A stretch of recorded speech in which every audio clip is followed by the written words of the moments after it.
বাচ্চাদের টিফিনের জন্য তৈরি করে নিতে পারেন এই মিনি লাচ্চা পরোটাটা। এই মিনি লাচ্চা পরোটাটা আপনি যাকে একবার তৈরি করে খাওয়াবেন সে সারা জীবন আপনারই প্রশংসা করে যাবে। এটা খাওয়ার পরে অনেকে আবার জানতেও চাইবে আপনি কি এটা রেস্টুরেন্ট থেকে কিনে নিয়ে আসছেন নাকি নিজেই বাসায় তৈরি করেছেন। এটা খেতে এত বেশি মজার। এটা আপনাকে খেতে কোনো কিছুই লাগবে না, এমনিতেই আপনি খেতে পারবেন। লাচ্চা পরোটাটা তৈরি করার জন্য আমি এখানে 2 কাপের পরিমাণ ময়দা নিয়ে নিই। আপনি চাইলে এই পরোটাটা আটা দিয়েও তৈরি করে নিতে পারবেন, আর যদি পরোটার পরিমাণ বেশি তৈরি করতে চান তাহলে আপনাকে ময়দার পরিমাণটা অবশ্যই বেশি নিতে হবে। আমি সামান্য পরিমাণ লবণ দিয়ে নিলাম, সাথে 2 চামচের মতো চিনি দিয়ে দিব।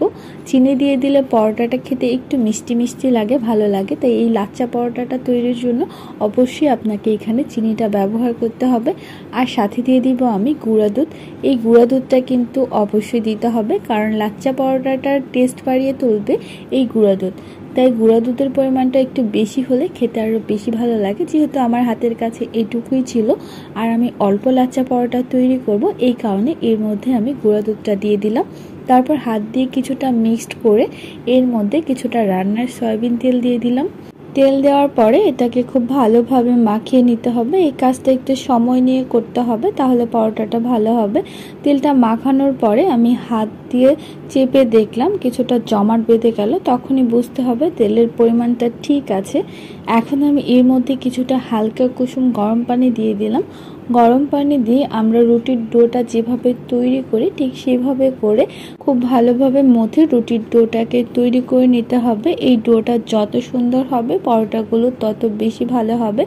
তো এভাবে কাজটা কমপ্লিট হয়ে গেলে আমি কিছুক্ষণের জন্য রেস্টে রেখে দেব। 5-10 মিনিটের জন্য এটাকে রেস্টে রেখে দেব। আপনার হাতের কাছে একটা কাপড় থাকলে এটার উপরে দিয়ে দিতে পারেন। আমি একটা বাটি দিয়ে আবার ঢেকে রেখে দিলাম। এখন চলে গেলাম নেক্সট প্রসেসে। একটা বাটিতে আমি কিছুটা কর্নফ্লাওয়ার নিয়ে নিলাম। আমি 2 চামচের মতো কর্নফ্লাওয়ার নিয়েছিলাম, সাথে কিছুটা রান্নার সয়াবিন তেল দিয়ে দিলাম। তেলের পরিমাণটা একটু বেশি দিয়ে চামচ দিয়ে খুব ভালোভাবে নেড়ে আমি একটা মিশ্রণ তৈরি করে নিয়েছি। যদিও এইটুকু কর্নফ্লাওয়ারের মিশ্রণে পরোটাগুলো তৈরি করা যায়নি, অফ ক্যামেরায় আমি আরও কিছুটা কর্নফ্লাওয়ার আর রান্নার সয়াবিন তেল নিয়ে মিক্সড করে নিয়েছিলাম। আপনারা একটু বেশি করেই তৈরি করে নেবেন। আর এই যে এদিকে 5-10 মিনিটের জন্য যে ডোটা রেস্টে রেখেছিলাম সেটা নিয়ে আমি কিছুটা লেচি কেটে নেব। মানে আমি যতটা পরোটা তৈরি করব ঠিক ততটা লেচি কেটে নেব। এখানে আমার 4টার মতো পরোটা হয়েছিল। এখন এই লেচিগুলোকে হাত দিয়ে একটু ভালোভাবে মথে নেব। তারপর রুটি যেভাবে বেলে নেই সেম প্রসেসে এর মধ্যে কিছুটা ময়দা ছিটিয়ে দিয়ে আমি রুটির মতো করে বেলে নেব। কম বেশি আমরা সবাই রুটি বানাতে পারি। যারা রুটি বানাতে পারি তাদের জন্য এই কাজটা একদমই ইজি হয়ে যাবে। রুটিটা আমরা যেভাবে বানাই সেভাবে করেই বানাবো, কিন্তু একদমই পাতলা করা যাবে না, আবার মোটাও করা যাবে না। তো একটু বড় সাইজ করে আমি রুটিটা বেলে নিলাম। বেলে নেওয়া কমপ্লিট হয়ে গেলে ওই যে অন্যদিকে আমি কর্নফ্লাওয়ার আর সয়াবিন তেল দিয়ে একটা মিশ্রণ তৈরি করেছিলাম সেটা একটা ব্রাশ দিয়ে রুটির উপরে খুব ভালোভাবে ব্রাশ করে নেব। পুরো রুটিটার মধ্যে আমি কর্নফ্লাওয়ার আর সয়াবিন তেলের মিশ্রণটাকে মাখিয়ে নিলাম। এখন একটা পিৎজা কাটার আর না হয় একটা নাইফ দিয়ে ছোট ছোট করে এইভাবে করে আমি কেটে নেব। এই লেচিগুলো যত বেশি চিকন হবে লাচ্চা পরোটাটা তত বেশি লেয়ার হবে। যদিও এই কাজটা একটু সময় নিয়ে করতে হবে, অল্প অল্প করে এইভাবে করে কেটে নিতে হবে। তো আমি পুরো রুটিটাকে এইভাবে করে কেটে নিব। যতটা চিকন হবে লাচ্চা পরোটার লেয়ার তত বেশি হবে, দেখতে ভালো লাগবে, খেতেও ভালো লাগবে। যখনই এরকম লেচিগুলো কাটা হয়ে গেল তখন দেখতেই পাচ্ছেন আমি 2 হাত দিয়ে কিন্তু এটাকে পেঁচিয়ে নিয়েছি।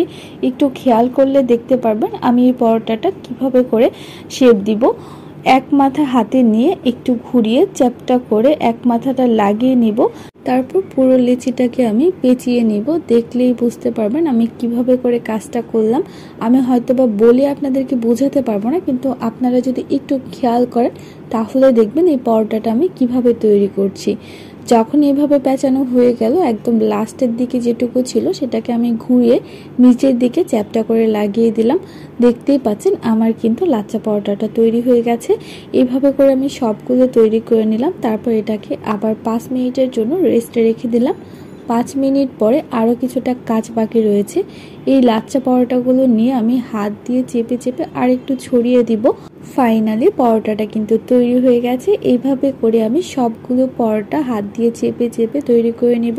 এদিকে চুলায় একটা প্যান বসিয়ে রেখেছিলাম, এটা গরম হয়ে গেছে। তার মধ্যে কিছুটা রান্নার সয়াবিন তেল ব্রাশ দিয়ে ব্রাশ করে নিব। এই পরোটাগুলো ভাজার জন্য কিন্তু খুব বেশি তেলের প্রয়োজন পড়ে না। দেখতেই পাচ্ছেন আমি কতটুকু তেল ছড়িয়ে দিলাম। তারপর এক এক করে পরোটাগুলো দিয়ে দিব। যতটুকু পরিমাণ পরোটা প্যানের জায়গা নেবে ঠিক ততটুকুই দিতে হবে। একসাথে সবগুলো দিতে গেলে ভেঙে যেতে পারে। যেহেতু আমি 4টা পরোটা তৈরি করেছি আর 4টাই প্যানের মধ্যে জায়গা হয়ে গেছে, তাই আমি চুলা আঁচটাকে মিডিয়াম আঁচে রেখে পরোটাগুলোকে ভেজে নিব। পরোটাগুলো গরম প্যানে দেওয়ার কিছুক্ষণের মধ্যে যখনই নিচের পার্টটা কিছুটা হয়ে যাবে তখনই উল্টিয়ে দিতে হবে। এই পরোটাগুলো আপনি যেভাবে ভেজে নেবেন সেটা হচ্ছে খুব বেশি সময় ধরে এক পার্ট ভাজা যাবে না, তাহলে কিন্তু একদমই মুচমুচে হয়ে যাবে। বারবার উল্টিয়ে পাল্টিয়ে দুই পাশটাকে নেড়ে চেড়ে ভেজে নিতে হবে। তাহলে দেখা যাবে যত বেশি নাড়াচাড়া করবেন তত লেয়ারগুলো আলাদা হয়ে যাবে। পরোটাগুলোকে বারবার উল্টিয়ে পাল্টিয়ে দিলে লেয়ারগুলো খুব সহজেই ছুটে যাবে। তাই বারবার উল্টিয়ে পাল্টিয়ে পরোটাগুলোকে ভেজে নিতে হবে। আর চুলা আঁচটা কিন্তু অবশ্যই মিডিয়াম আঁচে রেখে দিতে হবে। দেখতেই পাচ্ছেন বারবার উল্টানোর কারণে কিন্তু লেয়ারগুলো খুলে যাচ্ছে, অনেকটা ছুটে আসছে। তখনই বুঝতে হবে পরোটাগুলো কিন্তু ভাজা হয়ে গেছে। দেখতেই পাচ্ছেন আমার এই মিনি লাচ্চা পরোটাগুলো কিন্তু ভাজা হয়ে গেছে।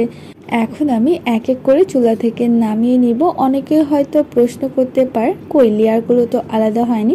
চুলা থেকে নামানোর পরে যখন হালকা একটু ঠান্ডা হবে আর হালকা গরম থাকবে ঠিক তখনই এইভাবে হাত দিয়ে চেপে দিলে লেয়ারগুলো আলাদা হয়ে যাবে।